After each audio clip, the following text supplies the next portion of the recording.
एल्विश यादव और मैक्सटन के बीच में जो पंगे हो रहे हैं वो अलग लेवल पे जा रहे हैं। ठीक है, मैक्सटन ने FIR करवाई, एल्विश बोल रहे कि भाई जितने भी मेरे साथी हैं, या फिर आई थिंक 36 जाति हैं, समथिंग टाइप की चीज़ है, जो मेरा समर्थन करो, मेरा साथ दो एंड ऑल, ये सब चीज़ें चल रही हैं। एंड मैं कल से इसी वजह से रुका हुआ था वीडियो बनाने से, क्योंकि मुझे कुछ गड़बड़ लग रही थी इस पूरे सीन में। मतलब जैसे कहते हैं कि दाल में कुछ काला है, अब यहाँ पे दाल में जो कुछ काला था वो तो मुझे मेन पता चल गया कल। पहली बात तो ये कि भाई ये सब प्लान्ड था, मैक्सटन का गुड़गांव जाना आधी रात को, वहाँ पे पिटना, उसके बाद कैमरा लगाना, माइक लगाना, फिर उसकी प्लानिंग थी कि भाई आके ऐसा कुछ करेगा, वीडियो बनाएगा, फेम पाएगा, ये सब चीज़ें करके वो कहीं ना कहीं अपने आप को पॉपुलर करेगा। कल पता चल गया था मुझे। बट उसी के साथ साथ एक और मतलब बात आ रही थी सामने कि रैंडम सेना जो है उसने इस चीज़ के लिए मैक्सटन को बोला है, पैसे दिए हैं नहीं दिए वो नहीं पता, लेकिन बोला ज़रूर था मैक्सटन को कि भाई ये कर। अब भाई कही हुई सुनी हुई बातों पे मैं विश्वास नहीं करता। ठीक है, तो मैंने वेट करा कि चलो होने तो जो होना है। अब आज सुबह हुई, एल्विश के खिलाफ केस रजिस्टर्ड हो गया है। एल्विश ने अपनी सफाई दी, ये बोला कि भाई मुझे मैक्सटन ने ये बोला था जब वो गुड़गांव में था, इंस्टाग्राम पे लाइव आके उसने फ़ोन किया था, भाई एल्विश भाई मैं यहाँ पे आ गया हूँ, 10 मिनट की घर से दूरी पर आ जाओ। तो उसी वक्त एल्विश को मैक्सटन ने ये बोला था कि भाई तेरा घर जला दूंगा, तेरे माँ बाप को जला दूंगा। इसकी वजह से एल्विश गुस्से में आया और मैक्सटन से हाथ मिलाना दूर धर दिए उसके 2-3। एल्विश की साइड से ये था, और उसने ये भी बोला कि भाई कौन अपने माँ बाप को ऐसे मतलब मरने वाली बातें सुन के शांत रहेगा, किसका कौन खून जो खून है नहीं खोलेगा। ठीक है, बस हो गया भाई ख़त्म। अब उसके बाद से एल्विश है तो रैंडम सेना के पीछे पड़ा हुआ, रैंडम सेना की फ़ोटो, घर का एड्रेस, उसकी पूरी हिस्ट्री, ज्योग्राफी सब निकाल के बैठ गया। अब रैंडम सेना क्या है, रैंडम सेना भाई पहले तो बड़ा बोल रहा था, ठीक है, ये है वो है वो है ये है, एंड सडनली क्या हुआ, सडनली वो जो है वो अब मतलब उसको जब दिखाई दिया कि नहीं भाई एल्विश यादव की तरफ से भाई हैवी हो रहा है पूरा का पूरा मैटर, तो वो बंदा क्या हो, बंदा हो गया गायब। मतलब ट्विटर पे बोल रहा है कि मैं सेफ हाउस में जा रहा हूँ, मुझे मिल रहे हैं डेथ थ्रेट्स, भाई मैं नहीं जा सकता, मेरे पास पैसा नहीं है, मैं जा रहा हूँ छुपने सेफ हाउस में। ठीक है, बढ़िया है, छुपो, जो करना करो, हम ही करना। ठीक है, तुम्हारे एल्विश और तुम्हारे ये जो कट्टर हिंदू वाला जो लफड़ा है, तो तुम हिंदुओं के सर्टिफिकेट बांटते हो, तुम्हारे बीच का मैटर हमारे लिए नहीं। ठीक है, अब भाई उसके कुछ देर पहले अप्रॉक्सीमेट 8:30 बजे के आसपास आज ही के दिन रजत दलाल के इंस्टाग्राम अकाउंट पर आता है Maxton live, and you know what, live Rajat Dalal के अकाउंट से आकर वो ये अपील कर रहा है कि एल्विश भाई घर पे आओ, बात करो। बड़े लोग इस मैटर को सुलझाते हैं, बड़े लोग, बड़े, हम लोग बच्चे हैं, बड़े लोग इस मैटर को सुलझाते हैं। उसे 2 घंटे पहले ही ना इस रैंडम सेना ने बोला था भाई मेरे को डेथ थ्रेट मिल रहे हैं, मैं निकल रहा हूँ सेफ हाउस, और 2 घंटे बाद ही मैक्सटन आके रजत दलाल के पास ये सब बातें उसके इंस्टाग्राम अकाउंट से बोलता है। रजत दलाल ने ये स्टोरी डाली थी 6:56 के आसपास, नहीं 7:20 के आसपास। ठीक है, मतलब 7 बजे के आसपास बात हो गई होगी। तो मतलब इसकी जो ये रैंडम सेना का जो ये था, ये आया था 2 घंटे पहले, वही 7 बजे के आसपास, जब मतलब ये जो मैक्सटन था तब पहुंचा था वहां पर। अब यहाँ पे भाई कितनी सारी चीज़ें ऐसी हैं जो बिल्कुल क्रोनोलॉजी में अगर लगाओगे ना आप, तो बिल्कुल सिंपल, मतलब डॉट से डॉट कनेक्ट करोगे तो बिल्कुल सीधी एक लाइन की तरीके बनती चली जाएगी। और वो मैं अब सॉर्ट करता हूँ। मुनव्वर से मिलना, रैंडम सेना का ये बोलना है कि बस वो कट्टर हिंदू नहीं है, रैंडम सेना के साथ एल्विश का बवाल होना, फिर मैक्सटन का उसी दिन मैक्सटन का उसके साथ पंगा होना, फिर रात को गुड़गांव जाना, फिर सब कुछ रिवील करना, शेयर करना ट्विटर पे, फिर उसी दिन कैमरा सेटअप करना, इंस्टाग्राम पे लाइव आके सब बताना, फिर उसी दिन वहां से आना और पिटते हुए आना, फिर वीडियो डालना कि भाई मैं पिट चुका हूँ सुबह 2-3 बजे के आसपास। फिर उसके बाद जब मसला गर्म होने लगा, क्योंकि रैंडम का भी मसला हो रहा था, तो एल्विश यादव ने उसी दिन रैंडम सेना को जो था उसके ऊपर अपना एक क्लियर पूरा कर दिया मैटर, और बोल दिया भाई बताओ अपना देखो मुझसे मतलब ना हो। अगर तुम मेरे साथ में साथी होते, दोस्त होते, कुछ भी होते, सपोर्ट होते, मैं ऐसे ना बोलते। और ना ही तुम कोई हो जो हिंदू होने के सर्टिफिकेट को बांटोगे, ठीक है, तुम कुछ नहीं हो। अब इसके बाद क्या हुआ, इसके बाद यहाँ पर कल ही शाम को वीडियो हुई वायरल। वीडियो के पीछे का मैं बताता हूँ क्या है सीन। 99.98% लोगों को नहीं पता ये वीडियो के पीछे का क्या सीन है। वीडियो के पीछे का सीन ये है कि वीडियो जो थी वो कैमरे से अलग बनाई गई है, ऑडियो थी वो अलग बनाई गई है, ठीक है। वीडियो और ऑडियो अलग अलग कैसे है? ऑडियो अलग इसलिए क्योंकि मैक्सटन ने यहाँ पे माइक लगा रखा था जो मोबाइल से कनेक्टेड था, जिसमें सारी की सारी आवाज़ है वो रिकॉर्ड हुई थी, कैमरे में सिर्फ फुटेज रिकॉर्ड हुई है। अब वो जो वीडियो वो वायरल क्यों, मतलब वायरल तो पहले ही हो गई थी, लेकिन उसको दोबारा फिर से वायरल किया गया। मैक्सटन ने एक यूज़र को, ग्रेग कलेश करके नाम है, ठीक है, ग्रेग कलेश, उस बंदे को इसने स्पेशली ट्विटर पर गूगल ड्राइव का लिंक शेयर किया है।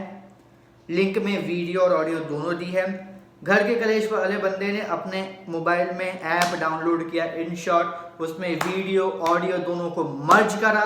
मर्ज करने के बाद उसने भाई उस वीडियो को शेयर किया वीडियो का खिलाफ।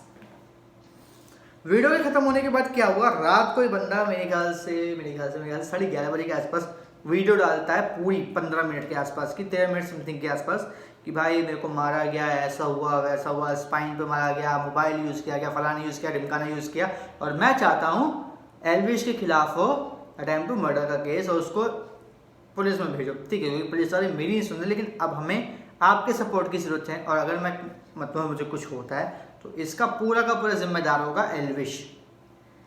अब इसके बाद से जो चीज़ें हुई, अब वो और भी ज़्यादा डॉटेड होती लगी। इतनी चीज़ें तो समझ में आई ना, क्या डॉटेड हुई, रैंडम से पंगा हुआ, रैंडम से पंगा होने के बाद क्या हुआ, मैक्सटन का पंगा हुआ, मैक्सटन के पंगे होने के बाद को क्या हुआ, उसकी वीडियो वायरल हुई, मैक्सटन ने ही वो वीडियो वायरल करवाई और उसका नाम ना ये भी उसने कोशिश करी। और अब क्या हुआ, इसके बाद जो रैंडम था वो और भाई चौड़ में आ गया, ठीक है, अरे भाई ये कैसे कर दिया, गुंडा है ये है वो, क्योंकि उसको एक और मुद्दा मिल गया, टॉपिक मिल गया, उसने उस टॉपिक का यूज़ किया पूरा। अब क्या होता है, सुबह एल्विश आता है, ठीक है, एल्विश अपनी बात रखता है, वो भी अप्रॉक्सीमेट 18 मिनट के आसपास की वीडियो बनाता है, इसमें वो सब बोलता है कि भाई ऐसा हुआ था वैसा हुआ। तो उससे पहले उसके कुछ मीडिया रिपोर्ट्स में उसके इंटरव्यूज़ भी आए थे, सब कुछ हो गया, ठीक है, सब कुछ सामने आ गया। अब उसके बाद क्या हुआ, मैक्सटन के इंटरव्यूज़ आने शुरू हुए धड़ाधड़, एक के बाद है, कभी आज तक में, कभी न्यूज़ 18 में, कभी किसी में, कभी किसी में, और सब में एक ही बात बार बार रिपीट हो रही कि भाई अटेम्प्ट टू मर्डर का केस होना चाहिए इस बंदे के ऊपर। सब बोल रहे हैं कि अटेम्प्ट टू मर्डर के केस को कैसे ये लोग लगा सकते हैं। एल्विश ने भी बोला कि पुलिस को जो केस लगेगा वही तो लगाएंगे, ये क्या हर मतलब कोई भी चार्जेस थोड़ी ना लगा सकते, कोई भी सेक्शन थोड़ी ना इम्पोज कर सकते हैं। अब यहाँ पर ये सब चीज़ें हो गई, एल्विश ने मैक्सटन के ऊपर एक नॉर्मल सा वीडियो बना के मैक्सटन को छोड़ दिया, बट अब वो पीछे लग गया रैंडम के, क्योंकि रैंडम बहुत सारी बातें कर रहा था, बहुत सारी चीज़ें कर रहा था, तो अब एल्विश लगा रैंडम के पीछे। और रैंडम की जो मतलब धुआंधार उसकी एक के बाद बैंड बजाई है ना, कि रैंडम को आज आखिरकार 7 बजे ये बोलना पड़ा कि भाई मैं जा रहा हूँ सेफ हाउस, मेरे बस की बात नहीं है एल्विश से भिड़ना, ठीक है। सेफ हाउस जाता है, सेफ हाउस में जाने के बाद वहाँ पर क्या होता है, वहाँ पे वो बंदा शांत हो जाता है। और उसी वक्त 7 बजे के आसपास मैक्सटन का रजत दलाल के पास मैसेज या कॉल या जो भी कॉन्टैक्ट वगैरह होता है वो होता है। 5-10 मिनट पर रजत दलाल ये बोलता है कि भाई 40 से 50 मिनट के बाद मैं लाइव आऊँगा, मेरे साथ कौन होगा वो तुम खुद देख लेना। 8:15 साढ़े 8 के आसपास रजत दलाल आता है लाइव मैक्सटन के साथ, और मैक्सटन पता है क्या बोलता है, रजत भैया बैकग्राउंड के बारे में, भाई कॉम्प्रोमाइज़ करना है मुझे, ठीक है, कॉम्प्रोमाइज़ करवा दो। अगर उसको सच में ये बोलना होता कि भाई एल्विश आता तू मेरे घर पे आ, ठीक है, मेरे घर पे आ, बड़े लोग बात करेंगे, अगर ये बोलना होता ना तो अपने इंस्टाग्राम अकाउंट से भी बोल सकता था। रजत के पास आने की ज़रूरत नहीं थी, वो रजत के पास गया ये दिखाने के लिए कि रजत अब मीडिएटर बनेगा और ये जो कलेश हो रहा है उसको सॉर्ट आउट करेगा। मतलब क्रोनोलॉजी समझ रहे हो आप क्या है, इधर रैंडम ने पंगा किया, उधर मैक्सटन का पंगा हुआ, इधर रैंडम भड़क रहा था, उधर मैक्सटन भड़क रहा था। रैंडम ने ही मैक्सटन को भेजा है गुड़गांव, और अब जब रैंडम पीछे हटने लगा तो मैक्सटन को भी उसने बोल दिया पीछे हट जा, ठीक है, तो अब साथ में मत रहे, पीछे हट जा, कि भाई ये मामला ज़्यादा गर्म हो रहा है, कुछ भी हो सकता है, तो पीछे हट जा तू। ये है पूरा का पूरा एक सीक्वेंस, क्रोनोलॉजी। और सब कुछ भाई सोच समझ के हुआ है। मैं बोल सकता हूँ कि हाँ, एल्विश की साइड से जो भी चीज़ें हुई वो एक बार को सोच समझ के नहीं हुई है। उस बंदे ने इमोशंस में आके जो भी था गुस्से में आके जो करना था वो कर दिया। मैक्सटर्न, रैंडम सेना, इन लोगों के साथ जो भी हुआ है या फिर ये लोग जो भी कर रहे थे सब कुछ सोच समझ के भाई हुआ है, सब कुछ सोच समझ के। तो भाई अभी एक और अपडेट आया है कि मैक्सटर्न रैंडम सेना को व्हाट्सअप करके कह रहा है कि भाई अब मेरे बस की बात नहीं है इस मैटर को आगे कंटिन्यू करना। पता नहीं भाई कितने सालों से मैटर ये कंटिन्यू था, ठीक है, और अब तुम देखो मेरे बस की बात नहीं है ये सब करना, ठीक है। मेरी मम्मी को है हार्ट अटैक या हार्ट की बीमारी, जिसकी वजह से वो अब दोबारा हार्ट अटैक झेल पाए। मेरे बस की बात नहीं है ये सब करना। अब ये कुछ ज़्यादा ही मतलब नहीं हो रहा है कि हाँ प्लान्ड है, कुछ ज़्यादा नहीं हो रहा। मतलब ऐसा दिखाना है कि भाई तुम साथ में नहीं हो, तुम ये भी दिखा रहे हो कि तुम साथ में हो, क्योंकि मैक्सटन की इसी चैट में लास्ट में लिखा है कि प्लीज़ भाई कॉल मत करना आप। मतलब सीरियसली लिटरली भाई मैं ये जानना चाहता हूँ कि ये दिखाने क्या चाहते हैं भाई, क्या दिखाने चाह रहे हो? क्या तुम साथ में हो ये एक्सेप्ट करो या फिर साथ में नहीं हो ये एक्सेप्ट करो? ये गेम क्या चल रहा है कि एक्सेप्ट कर भी रहे हो साथ में हो, फिर एक्सेप्ट नहीं भी कर रहे हो साथ में हो। और रैंडम सेना ने भी एक और ट्वीट करके डाला, वो भाई साहब पैसे की भी बात हुई है, पैसे का लेन देन भी हुआ है, तभी ये मैटर सॉर्ट आउट हुआ है। वाओ भाई ये गेम बड़ा बहुत ज़्यादा मतलब सच बताऊँ बकवास और बोरिंग सा हो गया है लिटरली। भाई मेरा तो अब इसमें कोई इंटरेस्ट नहीं रह गया है, सब कुछ प्री प्लान्ड था, ठीक है, सब कुछ जैसा होना था बिल्कुल वैसा ही हुआ। बस यहाँ पे जो रैंडम सेना है उसने सोचा था कि शायद कुछ ज़्यादा बवाल होगा और मैं शायद फेम कमा लूँगा, मैक्सटन को भी थोड़ा बहुत फेम मिल जाएगा, थोड़ा बहुत वो भी फॉलोअर्स गेन कर लेगा, थोड़ा सा अच्छा हो जाएगा। तो यहाँ पे हम लोगों की आमदनी है जो थोड़ी बहुत बढ़ जाएगी ट्विटर से के ब्लूटिक से, ठीक है। बट यहाँ पे एल्विश हावी हो गया उनके ऊपर और सब केस वगैरह वापस हो रहा है। रैंडम सेना को भी धमकियाँ मिल गई हैं, वो भी अब डाउन हो गया, लेकिन अभी भी उस बंदे का भूत उतरा नहीं है। अभी उसका भूत उतारना कि उसके ऊपर एक अच्छा सा एक्शन लेना चाहिए, स्ट्रिक्ट एक्शन, तब जाके वो समझदार बनेगा। बाकी भाई अब ये पूरी क्रोनोलॉजी समझने के बाद आपका क्या कहना है, आप हमें कमेंट करके जरूर बताइएगा। और इस तरीके की अपडेट्स और वीडियोस से जुड़ने के लिए चैनल को सब्सक्राइब कर लीजिएगा, बेल आइकन को दबा लीजिएगा, ताकि आपसे मिस हमारा आने वाला कोई भी लेटेस्ट वीडियो।